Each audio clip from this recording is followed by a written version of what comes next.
Hello and welcome back to step-by-step-guitartuition.com. This is the fourth lesson in the Step 1 module, and in this lesson we'll be looking at some basic chord sequences using the chords that we looked at in lesson 1, A major, D major and E major. Hopefully you'll be reasonably familiar with these three major chords by now, but if you feel that you haven't yet mastered them, then I would recommend going back to lesson 1 just to recap, as this lesson will involve some quick chord changes. Firstly, I'll explain what a chord sequence is. A chord sequence, or progression as it's sometimes referred to, is a series of chords that are used to accompany a tune. Sequences can be very simple, using only 2 or 3 chords throughout the song, or they can be more complicated, using numerous different chords from different keys. Most popular songs that you'll listen to will consist of 2 or 3 chord sequences put together in a different order. For example, one sequence for the verse, another sequence for the chorus, another sequence for the introduction, and so on. As a guitarist, you'll spend a lot of time playing chord sequences, so it's important to be able to change from one chord to another quickly and without losing rhythm. In this lesson, we're going to play 4 different chord sequences, and to help us with our timing, we'll play along to some drum and bass backing tracks. You can find all 4 sequences in your notes that accompany this lesson, and you'll also see them displayed on your screen. The sequences are divided into 4 equal parts, and these are called measures or bars. At this stage we'll keep it simple by playing 4 even down strums per measure. For example, A, 2, 3, 4, D, 2, 3, 4. Your aim is to be able to change chords quickly and stay in time with the backing tracks. The tempo of the backing tracks is 100 beats per minute, and you can find longer versions of them to play along with on the step-by-step website. Let's begin with the first chord sequence. We're going to play 2 measures of A major and 2 measures of D major. At the end of the sequence you'll see 2 dots. This is called a repeat sign, and it means that you play the whole progression twice. If you make a mistake or you feel that you can't keep up, just rewind and go back to the beginning and try again. So if you're ready, you'll hear a 4-beat count and then the backing track will start. Here we go.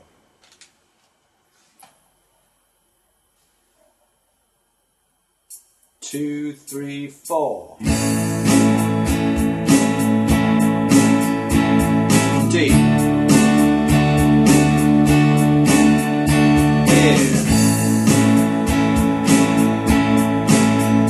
D. And end on A.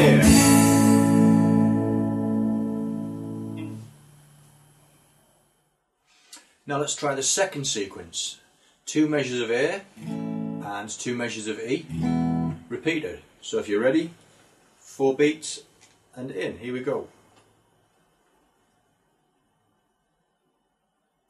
2, 3, 4. E.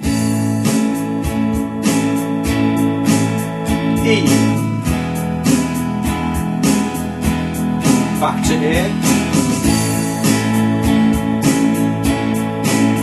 E.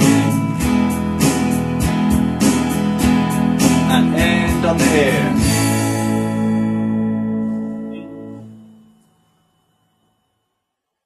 Let's try the third sequence now. This is 1 measure of A, 1 measure of D, 1 measure of E, 1 measure of D, and then we repeat the whole thing. Okay, so if you're ready, remember 4 beats and in. Your first chord. 2, 3, 4. A. D, E, D, A, D, E, D, and end on the A.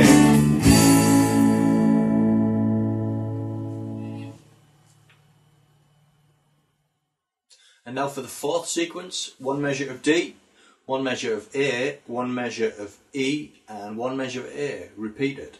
Okay, when you're ready, after 4, starting on the D chord.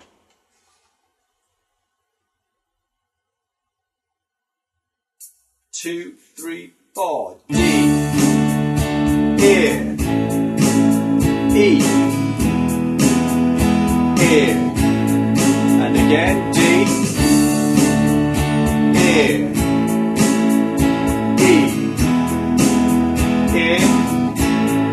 end on the D.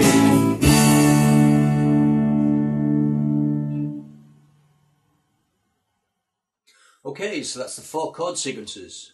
You may have found it difficult to keep up at first, but with practice your chord changes will get quicker and also your timing will improve and you'll find it easier in future to strum along with your favourite songs.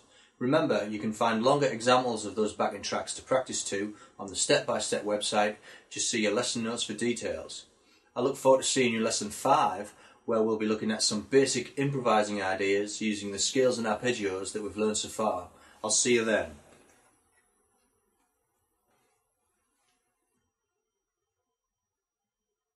2, 3, 4.